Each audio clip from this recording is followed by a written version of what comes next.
Perhaps I don't have to really introduce Udar to any of you, but I want to say how happy we are, all of us from Savitri Bhavan, how very happy we are that you could come, that you agreed to come and be with us in what I think is the month of your 92nd birthday, if I'm right. Well, 26th. 26th of April. So we are in the right month at least. Yes. I complete 92. So 93rd birthday by European count. Yes. Yes. And when Udar came to hear that Kirit Bai Joshi will be in Auroville today, he asked us to convey to him that he would be here. And Kirit was very happy to hear it, and he's planning to drop by just for 5 minutes at 10:30. So he said we should all be prepared for that and not be disturbed. So please, Udar. Okay. Chair is yours. Are you comfortable? Is the fan all right? I'm very, very comfortable, very happy. I'm full of joy, full of bounds. Full of bounds, you know. Well, I've been in this ashram for 62 years, so I'm an old soul. Nothing new about it. But I'll go back to the very early days of the ashram, even before I heard the name of Savitri. Mother used to give me a rose every morning. She used to put a rose in my ear, but I still have it. One day, in addition to the rose, she gave me a white flower, a small white flower. I took it without asking why. The second day again, she gave me the white flower. Again, I took it without asking why. On the third day, she said, "Don't you want to know why I'm giving you?" I said, "Mother, when you give me something, I take it. I don't know what's the reason." But anyway, she said, the meaning of this flower is gift of expression. And one day you will know why I give this to you. So if I'm able to recite Savitri, it's purely a gift of the mother. It's nothing to do with me. I'm not a poet. I'm not a classical scholar. I'm an engineer. I'm more comfortable with a pliers and screwdriver and hammer, but not with poetry. But mother gave the gift, so I have to use it. And that's the beginning. And then after mother gave me the opportunity of working in Sri Aurobindo's room. All the furniture made in Sri Aurobindo's room, mother asked me to make that furniture. And after all the furniture was made, she took me and she said, "Now Udar," she told Sri Aurobindo, "Udar, look after the furniture." He said, "All right." So I was allowed to go and work there. And I used to go mostly of the time when Sri Aurobindo was dictating Savitri to Nehru Baran.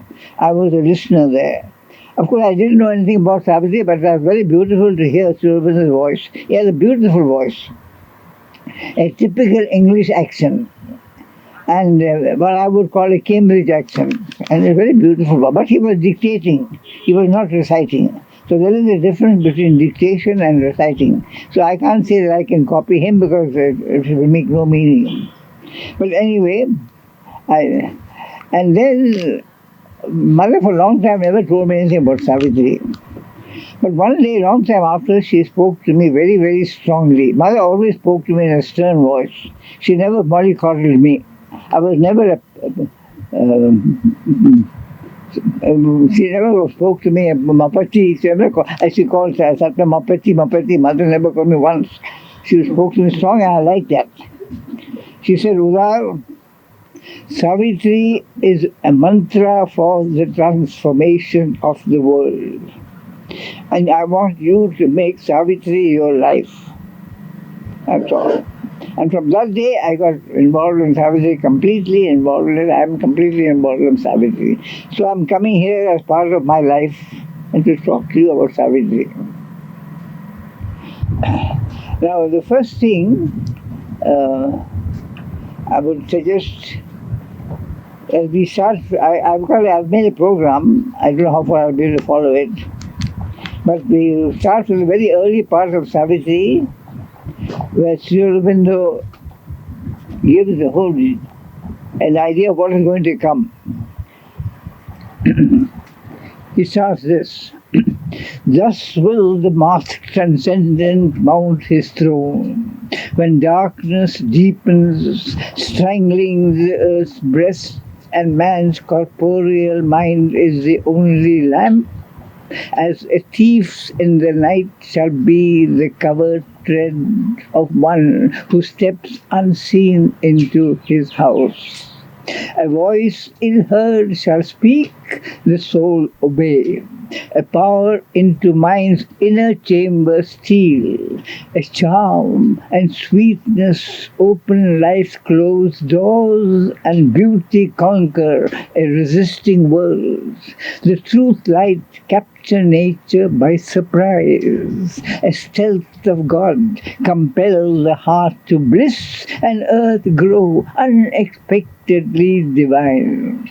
In matter shall be lit the spirit's glow, in body and body kindle the sacred birth. Night shall awake to the anthem of the stars. The days become a happy pilgrim march, our will a force of the eternal's power, and thoughts the rays of a spiritual sun. A few shall see what none yet understands. God shall grow up while the wise men talk and sleep. For man shall not know the coming till its hour, and belief shall be not till the work is done. Now there are some passages that are after that, Sri Aurobindo goes to Savitri and he does his Raja Yoga. He calls it the Yoga of the King. The Yoga of the King has two meanings here, because it is supposed to be the Yoga of King Ashwapati. Now in Savitri, Sri Aurobindo calls it a legend and a symbol. Sri Aurobindo himself is symbolized in King Ashwapati, the father of Savitri, as Sri Aurobindo himself. But he talks of him in the third person. And Savitri is mother. So these two things you must keep in mind. When you talk of Savitri, you talk of the mother. When you talk of King Ashwapati, it's Sri Aurobindo himself. And I asked Mother one day, Mother, how will Sri Aurobindo come back? Will he be born? I can't imagine Sri Aurobindo coming as a baby. I told Mother, she said, no, he will not be born, he will not come as a baby. He will come ready-made, projected into the world. Ready-made, a complete being that will remain like that. It will not grow older, it will remain constantly the same being. So, and in Savitri, there are these lines. In the book called The Book of the Spirit and the New Creation, these words are there. In these new worlds projected he became a portion of the universal gaze, a station of the all-inhabiting light, a ripple on a single sea of peace. So that's confirmed in Savitri itself that Sri Aurobindo will come back in quite a different way. Mother called it the supramental way. And Mother herself, she said, if I leave my body, I will also come back in a supramental way. And that is given in one of the passages later, as I will say. A seed was sown in death's tremendous hour. A branch of heaven transplant to human soil. Nature shall overleap her mortal step. Fate shall be changed by an unchanging will. These two things I tell you. Now there is another bit of passage that I like to say, because Mother told me Sri Aurobindo became an avatar. Of course, you may know, you may not know that. He was not born an avatar, he became an avatar. There are some avatars who were born and some who became. Jesus Christ and Krishna, they were born avatars. Buddha and other people, they became avatars. And the becoming of the avatar, Mother said, is a very, very tremendous physical strain.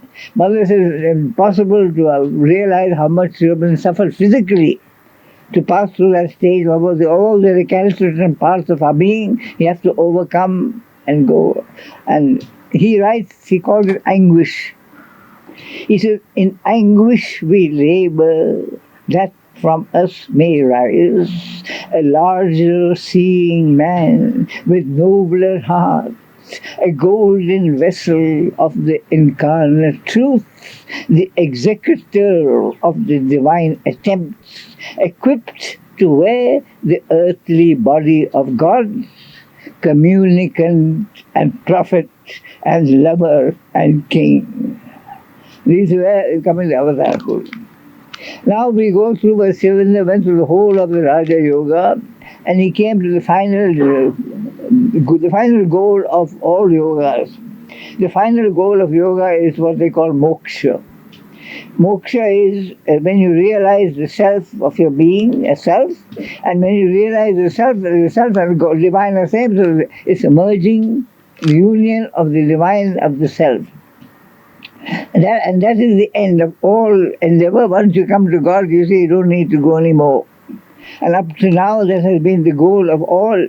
I would even say even true religions have the goal of going to God. And once you go to God, you don't need anything else. And up to now, that has been the accepted goal. It's only for the first time in the history of the world, somebody has said it is not enough. And that is Sri Aurobindo. It is not enough to go to God. You must bring that God down here on this earth and make him work here, not way up in heaven. This is Sri Aurobindo, that's what I like about him. I really wonderful. You must bring God and make him work here, not go to some heaven. And he calls that an escape. And these are the lines. O soul, it is too early to rejoice. Thou hast reached the boundless silence of the self. Thou hast leaped into a glad divine abyss. But where hast thou thrown self's mission and self's power? On what dead bank on the eternal's road? One was within thee who was self and world. What hast thou done for his purpose in the stars? Escape brings not the victory and the crown. Something thou camest to do from the unknown. But nothing is finished and the world goes on, because only half God's cosmic work is done. Only the everlasting No has neared and stared into thy eyes and killed thy heart. But where is the lover's everlasting yes?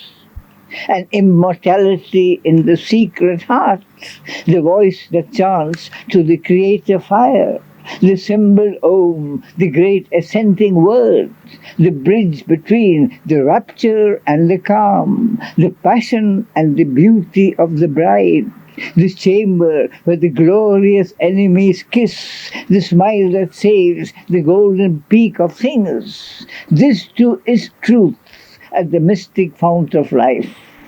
A black veil has been lifted, we have seen the mighty shadow of the omniscient Lord. But who has lifted up the veil of light? And who has seen the body of the King? This is what he wants to know, the body of the King. So, and that's why I say this is the first time in the history of the world that somebody has said going to God is not enough. And for that reason, you must understand this is some yoga that's not at all like other yogas. Many people, even in the ashram, don't realize it. They think he's a great yogi, he's a Maharishi, he's a great yogi, they come to him for blessings and all that. Well, you can go to so many yogis and get blessings from them. But Shobhan is something completely different. And the mother, if she gives you blessings, I'll come to that. That's another good point for the mother and her blessing. Well, I give you for them. Now we come to, I've got a list, I can't even read the list. We come to Shobhan, he's doing the yoga, and he writes about himself in the third person. He calls himself the son of strength.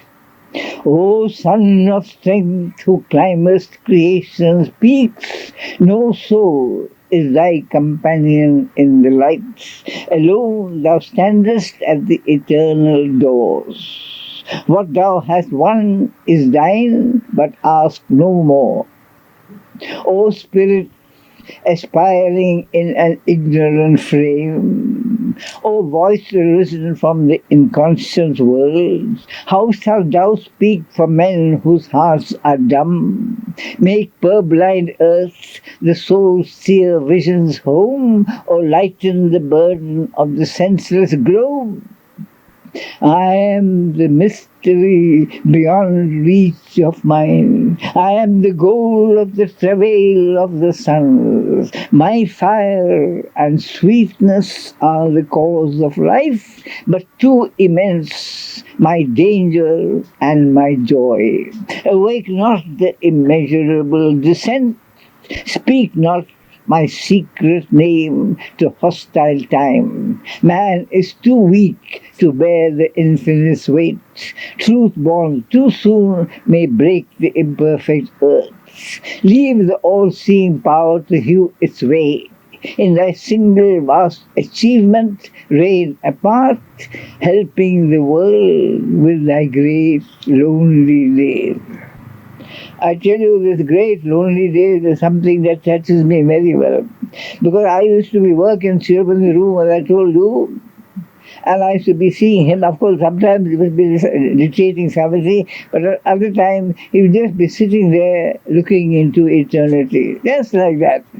And that word, great lonely days. It brings me back a picture of him just sitting and looking. Nothing, there's not a movement, nothing. And it's a wonderful sight. And there is another line in Savitri, lonely his days and splendid like the sun. That is the picture of Sri Aurobindo to me. Well, now we come to this question of how man came on earth. Of course, the scientists, they say man evolved out of the ape. Sri Aurobindo does not accept that. The ape certainly went to a certain extent, but there was not a change from ape to man. Man came completely differently. And he describes it here. A lightning from the heights that think and plan, plowing the air of life with vanishing trails. Man, soul awake in the unconscious world, aspires in vain to change the cosmic dream. Arrived from some half-luminous beyond, he is a stranger in the mindless vast, a traveller in his oft-shifting home. Amid the tread of many infinitudes, he has pitched a tent of life in desert space. Heaven's fixed regard beholds him from above. In the house of nature, a perturbing guest, a voyager to thoughts and constant shores, a voyager to unknown and beautiful powers, a nomad of the far mysterious light, in the wild ways, a little spark of God. That is man. Completely different, completely come down. He has not come from the ape. So these are the things that you must understand from Savitri. All these things are given in Savitri. Then we come to oh yes, then we come to the end of that Sun of Strength. Adept. This is the end of it. It's very long, so I can't give you the whole long thing because it's too much. I have to cut short the person. Adept of the adept of the self-seeing, unfading line. Let not the light to die the ages bore. Help still humanity's bound and suffering life. Obey thy spirit's wide, omnipotent urge. A witness on the heights that think and plan, plowing the air of life with vanishing trails. Compassionate from eternal calm, and soul desire the troubled seed of things. Ascend to thy high self, create, endure. Cease not from knowledge, let thy toil be vast. No more in earthly limits spend thy force. Equal thy work with long unending times. Traveller upon the bare eternal heights, tread still the difficult and dateless path, joining the circles with its austere curve measured for man by the initial gods. My light shall be in thee, my strength thy force. Let not the impatient Titan drive thy heart. Ask not the imperfect fruits, the partial prize. Only one boon to greaten thy spirit demand. Only one joy to raise thy kind desire. Above blind fate and the antagonist powers, moveless there stands a high, unchanging will. To its omnipotence leave thy work's result. All things shall change in God's transfiguring hour. Now there is one very important line here that I want you to listen. Only one boon to greaten thy spirit demand. The mother told me, she said, people come and ask me for blessings, for so many things. They want to pass their examination, they want to get a job, they're going on a journey, they're doing this, they're doing that. For so many things, they come and ask my blessings. But I give blessings for only one thing. I give the blessing, but only for one thing, and that is for the growth of the spirit. To greaten thy spirit demand. That's the only thing that interests me in anybody is the growth of the spirit. And she says, sometimes it's a bit dangerous to ask blessing for a marriage. She said, sometimes my marriage can break up a marriage. My blessing can break up a marriage. So mother, be careful when you ask me for blessing for marriage. Mother has got a good sense of humor here, both Suman and the mother. The next thing I'll tell you is when Suman makes a complaint to the divine. How shall I rest content with earthly days and the dull measure of terrestrial life? I who have seen behind the cosmic veil the glory and the beauty of thy face. Hard is the doom to which thou bindest thy sons. How long shall our spirits battle with the nights and bear defeats and the brute yoke of death? We who are vessels of a deathless force and builders of the Godhead of the race?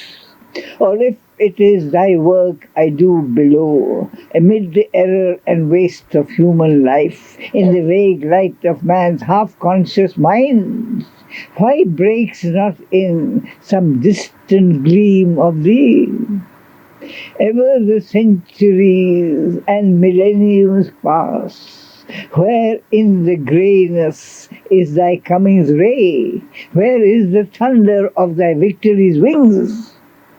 Only we hear the feet of passing gods. That's all. Very, very sad end. All come and they say and go. Krishna came, Christ came, Jesus came, everybody came, and they say sometime and they go away. Nobody stays on forever. And Suman come and mother has come, they've gone. We want somebody who can come and stay here. That's what we need. So this is the cry. And then it be answered. O strong forerunner, I have heard thy cry. One shall descend and break the iron law, change nature's doom by the lone spirit's power.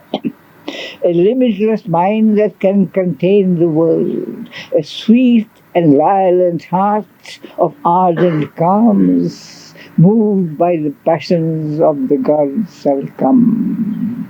All mights and greatnesses shall join in her, beauty shall walk celestial on the earth, delight shall sleep in the cloud net of her hair, and in her body, as on its homing tree, immortal love shall beat his glorious wings.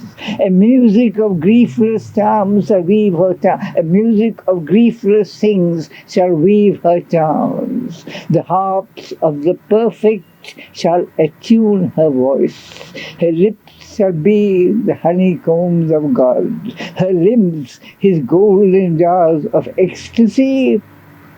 Her breasts the rapture flowers of paradise. She shall bear wisdom in her voiceless bosom. Strength shall be with her like a conqueror's sword, and from her eyes the eternal bliss ablaze. A seed shall be sown in death's tremendous hour. A branch of heaven transplant the human soil. Nature shall overleap her mortal step. Fate shall be changed by an unchanging will. That's that.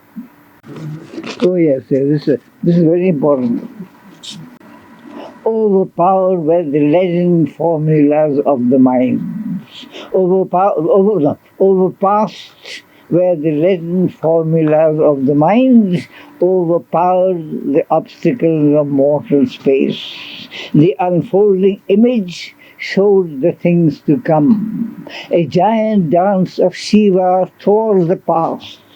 There was a thunder as of worlds that fall. Earth was overrun with fire, and the roar of death clamoring to slay a world his hunger had made. There was a thunder of destruction's wings. The Titan's battle cry was in my ears. Alarm and rumor shook the armored lights. I saw the omnipotent's flaming pioneers over the heavenly verge which turns towards life come crowding down the amber stairs of birth. Forerunners of a divine multitude, out of the paths of the morning star, they came into the little room of mortal life. I saw them cross the twilight of an age, the sun-eyed children of a marvelous dawn, the great creators with wide brows of calm, the massive barrier breakers of the world, and wrestlers with destiny in the wrists of will, the laborers in the quarries of the gods, the messengers of the incommunicable, the architects of immortality.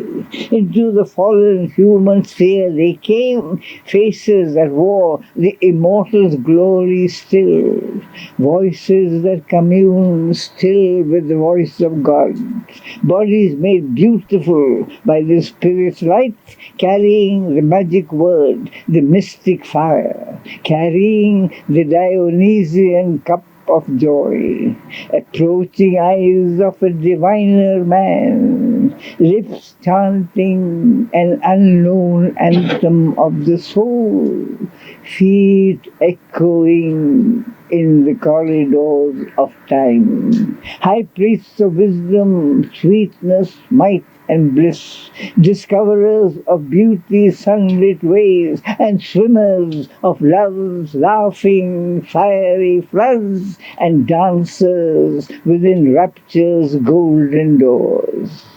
Their tread one day shall change the suffering earth and justify the light on nature's face.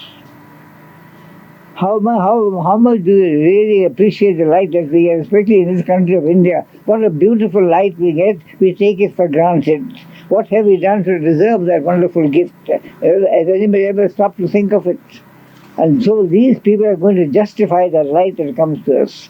These are the people, Mother told me, there are thousands of people who have great evolved souls who have deliberately stopped from coming down and taking birth. They are waiting for the time to come down. And now they have started coming down, she told me.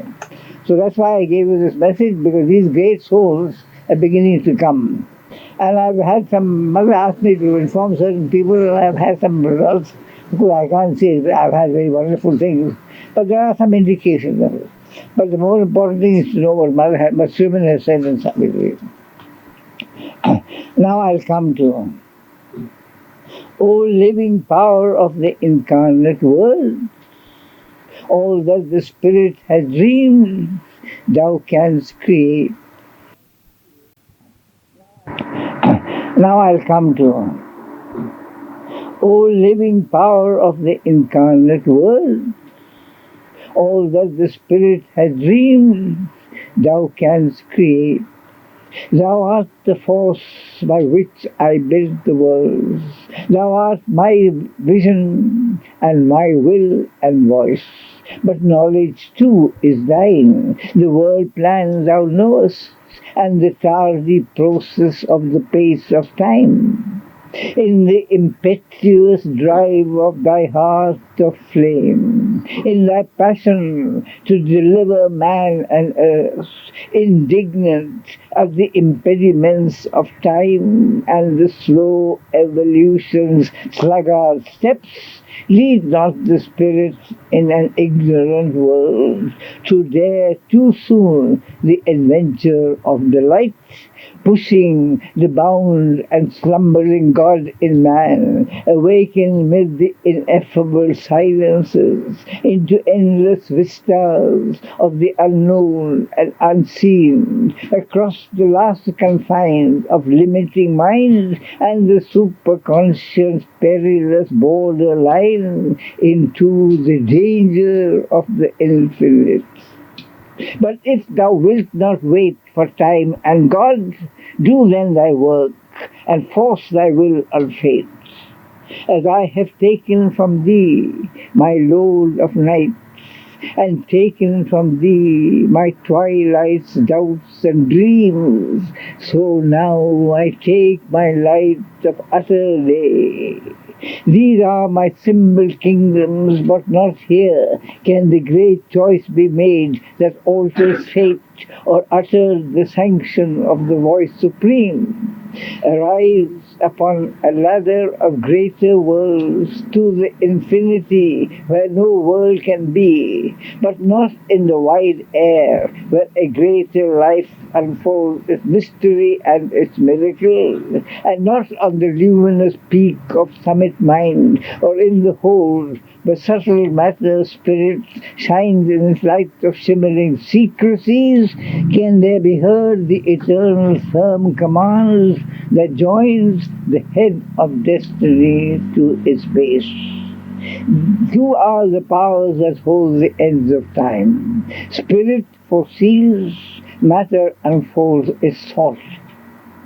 The dumb executor of God's decrees, omitting no iota and no dot, agent unquestioning in conscience stark, evolving inevitably a charged content, intention of its work in space and time, in animate beings and in inanimate things, immutably it fulfills its ordered task. It cancels not a tittle of things done. Unswerving from the oracular command, it alters not the steps of the unseen. If thou must indeed deliver man and earth on the spiritual heights, look down on life, discover the truth of God and man and world, then do thy task, knowing and seeing all. Ascend, O soul, into thy timeless self, choose destiny's curve, and stamp thy will on time. Now I come to the last piece, which is as I told you, Mother said, Savitri is a transformation of the world. But there is one portion in Savitri that has the most power for this work.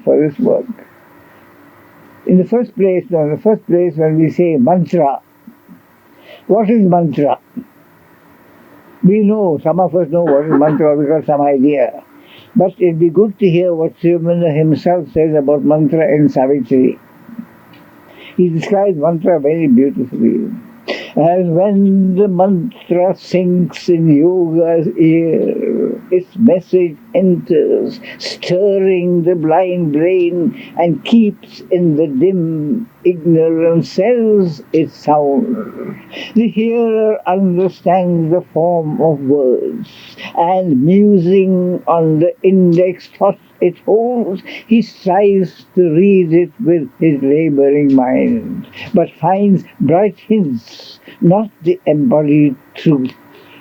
Then falling silent in himself to know, he meets the deeper listening of the soul. The word repeats itself in rhythmic strains.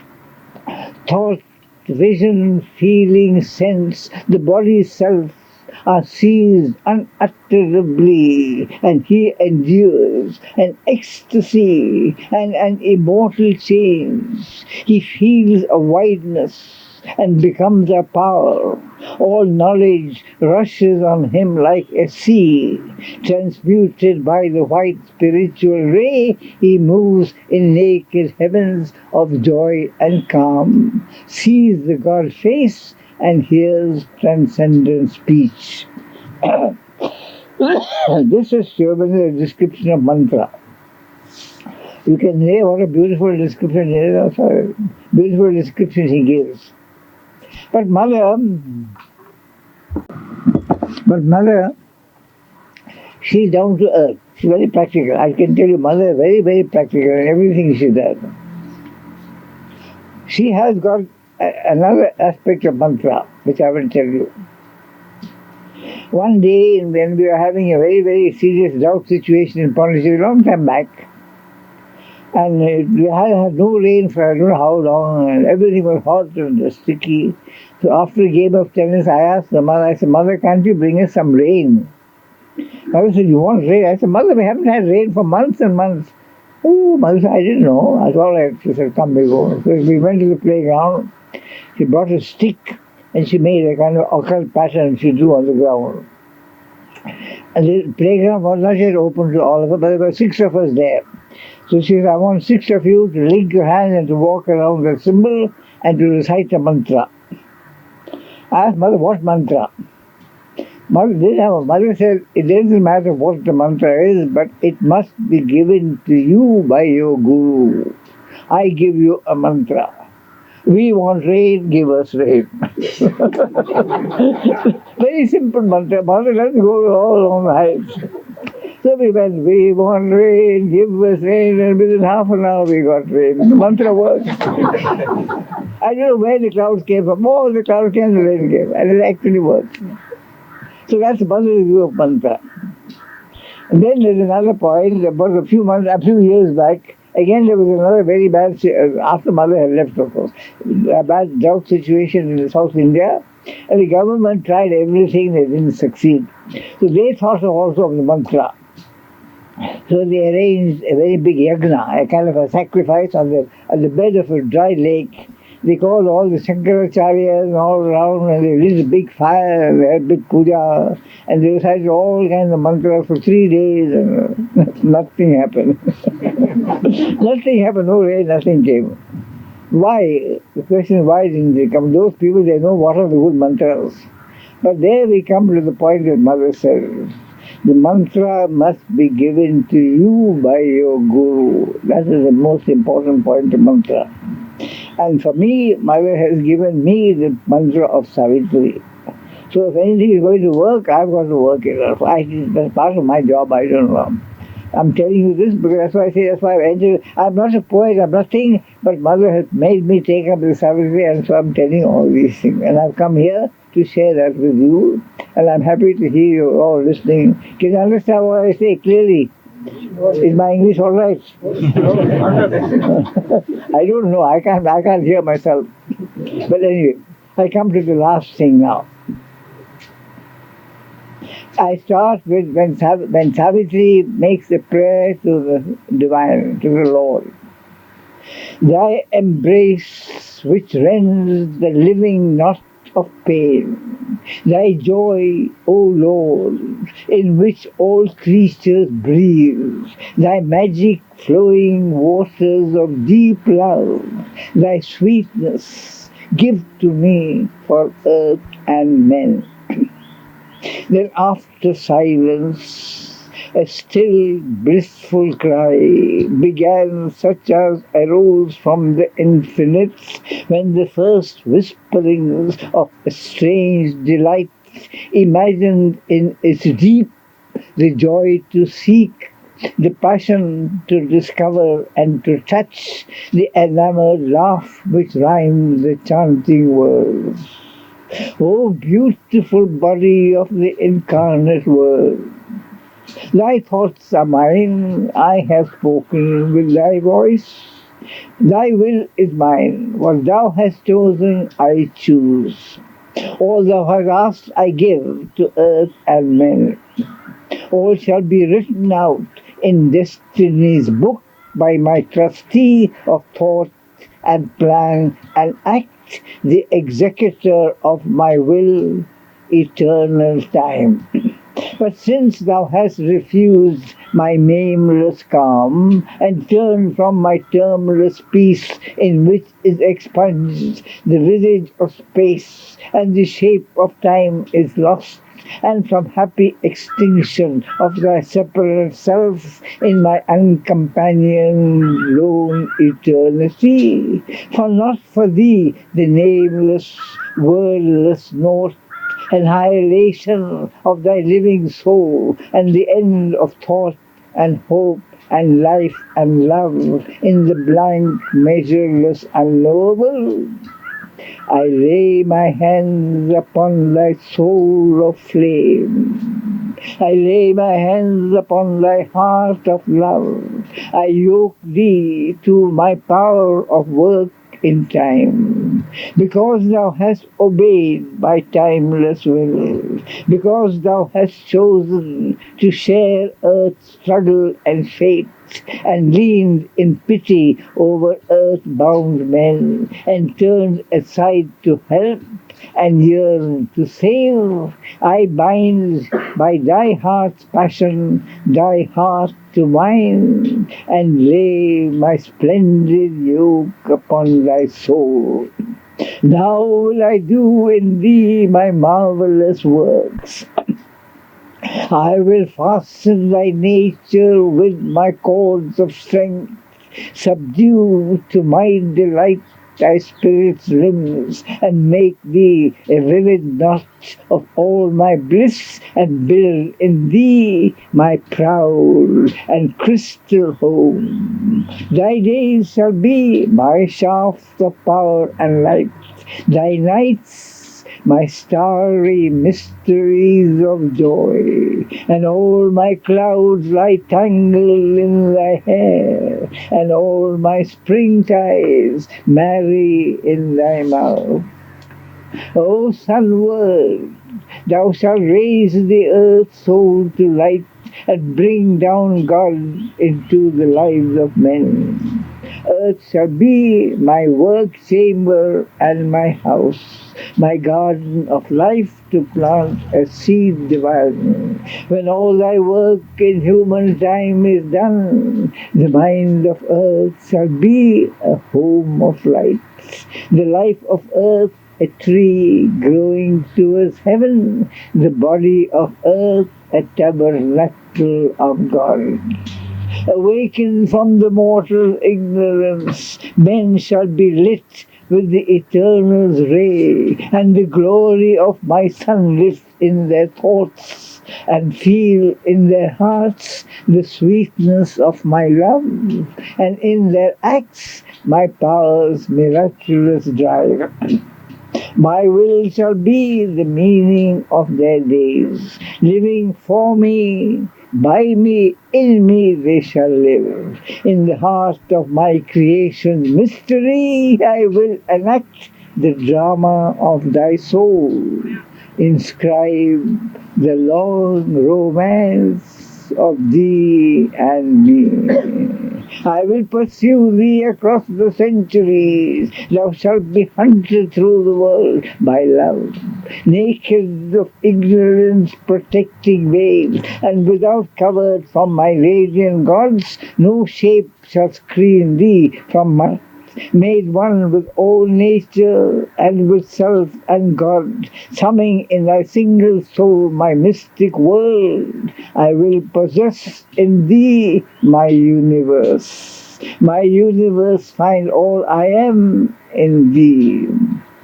Thou shalt bear all things, that all things may change. Thou shalt fill all with my splendor and my bliss. Thou shalt meet all with thy transmuting soul. Assailed by my infinitudes above, and quivering in immensities below, pursued by me through my mind's wall vast, oceanic, with the surges of my life, a swimmer lost between two leaping seas, by my outer pains and inner sweetnesses, finding my joy in my opposite mysteries, thou shalt respond to me from every nerve. A vision shall compel thy coursing breath. Thy heart shall drive thee on the wheel of works. Thy mind shall urge thee through the core of flames. Thou shalt know me in the rolling of the spheres and cross me in the atoms of the world. The wheeling forces of the universe shall cry to thee the summons of my name. Delight shall drop down from my nectarous moon. My fragrance seize thee in the jasmine snare. My eyes shall look upon thee from the sun. Mirror of nature's secret spirit made, thou shalt reflect my hidden heart of joy. Thou shalt drink down my beauty unalloyed in my pure lotus cup of starry brim. My dreadful hands laid on thy bosom shall force thy being bathed in fiercest longing streams. Thou shalt discover the one and quivering note and cry, the harp of all my melodies, and roll my foaming wave in seas of love. Even my disaster's clutch shall be to thee the ordeal of my rapture's contrary shape. In pain self shall smile on thee my secret face. Thou shalt bear my ruthless beauty unabridged amidst the world's intolerable wrongs. Trampled by the violent misdeeds of time, cry out to the ecstasy of my rapture's touch. All beings shall be to thee my emissaries, drawn to me on the bosom of thy friends, compelled to meet me in the enemy's eyes. My creatures shall demand me from thy heart.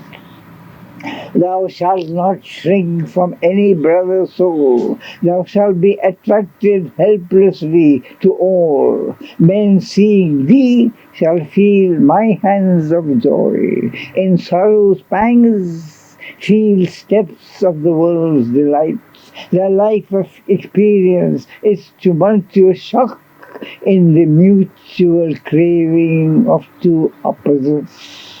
Hearts touched by thy love shall answer to my call. Discover the ancient music of the spheres in the revealing accents of thy voice, and nearer draw to me because thou art.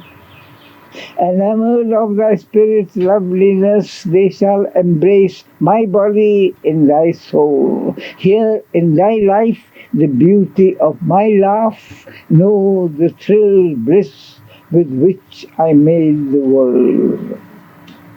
All that thou hast shall be for others' bliss. All that thou art shall to my hands belong. I will pour delight from thee as from a jar. I will whirl thee as my chariot through the waves. I will use thee as my sword, and as my lyre I will play on thee my minstrelsies of old.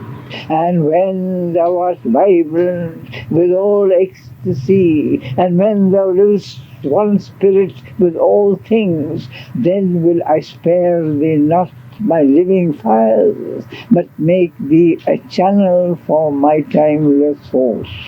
My hidden presence led thee unknowing on from thy beginning in earth's voiceless bosom, through life and pain and time and will and death. through outer shocks and inner silences, along the mystic roads of space and time, to the experience which all nature hides. Who hunts and seizes me, my captive grows. This shalt thou henceforth learn from thy heartbeats. Forever love, O beautiful slave of God. O lasso of my rapture's widening noose, become my cord of universal love. The spirit ensnared by thee, forced to delight of creation's oneness, sweet and fathomless, compelled to embrace my myriad unities and all my endless forms and divine soul. O mind, grow full of the eternal peace. O world, cry out the immortal litany. Build is the golden shower, the flame child born. About the mother, yes. I said how the mother will come back. I gave you that. A seed shall be sown in death's tremendous hour. But that mother has passed through that hour. A seed has been sown where? Not on earth, in heaven. I'm explaining to you. Yes, a please. seed shall be sown in heaven, not on earth. From that seed they will grow a tree. From that tree they will cut a branch and bring it ready-made.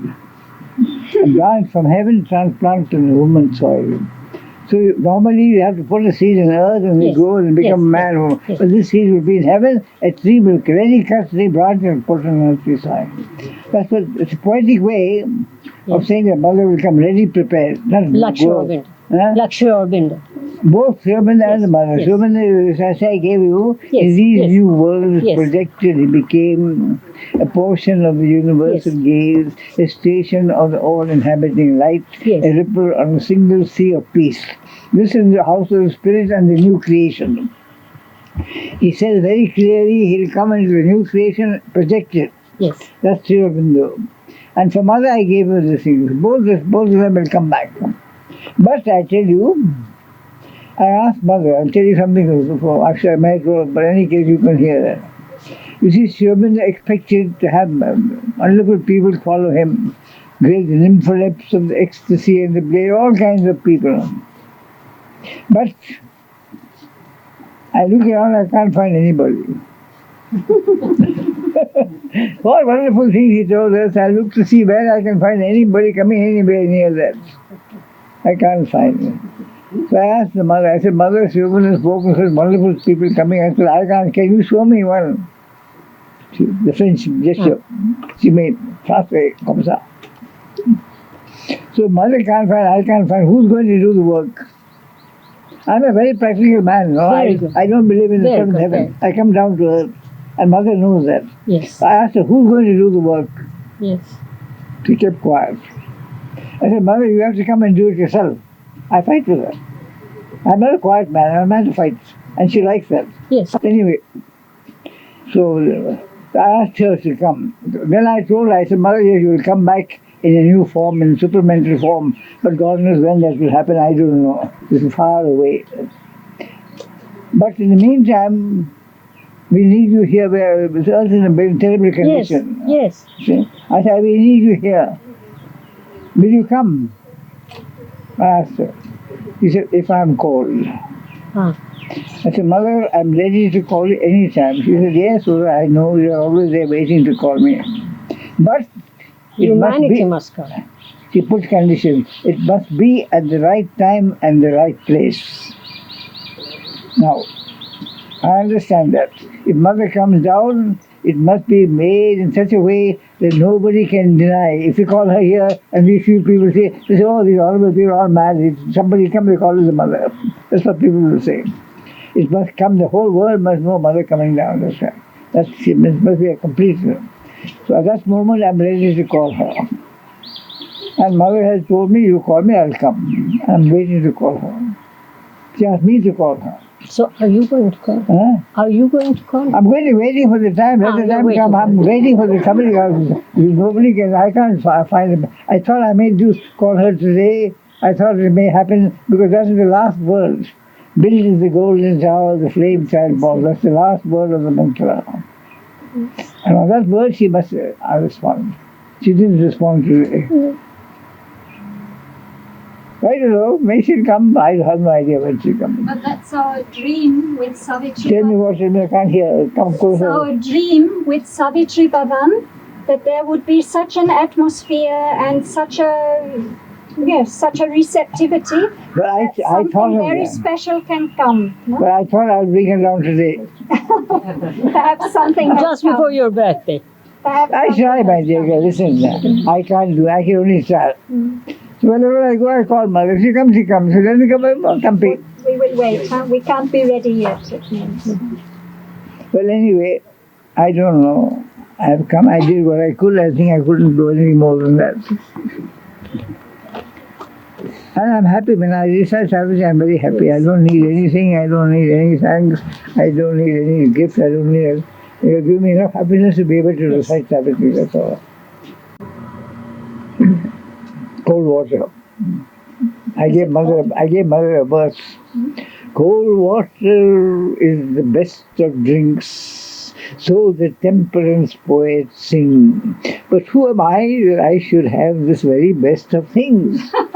Let princes revel at the brooks, and dukes enjoy their cup of tea. But whiskey, wine, or even beer is good enough for me. Mother gave me a bang on the head. She sort of gave me a bang. Bang. I should sit there. Mother used to always hit me on the head.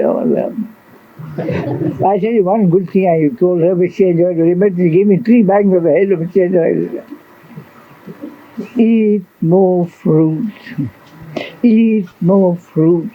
Don't eat mutton, don't eat lamb, don't eat beef and don't eat ham. And then you'll find you live to 99. What did Eve say to Adam? That naughty little madam. Oh, Adam, you must eat more fruit. Mother gave me such a bang on the head.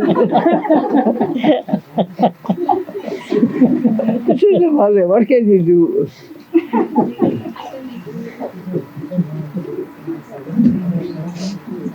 Oh, we had lots of fun, mother. I'll tell you one thing mother told me. She said when she was in France as a little girl, she had heard that India is a land of storytellers. There used to be people going around from village to village telling stories of Mahabharata, Ramayana and all that in the olden days. And that reputation had gone to Europe. And mother said, I like stories very much. I always had a great wish to come to India to hear stories. But when I finally came here, I found nothing. There was nobody to tell me any story. I was wondering, why, how India got such a reputation?